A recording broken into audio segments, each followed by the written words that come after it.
Closed doors, I'm a fool for your love.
And now I am going to discuss the medium I used.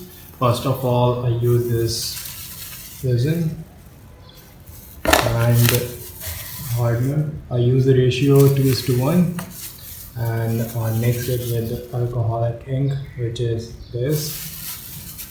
Other than that, I use pouring medium. This is the pouring medium I use. I mix it with these acrylic paint by using these ice cream sticks and this cups, ice cream cups, and I use this gloves for safety and straws when you're mixing paint. Thank you so much for watching the video, and please subscribe to my channel and comment below your opinion. See you in the next video.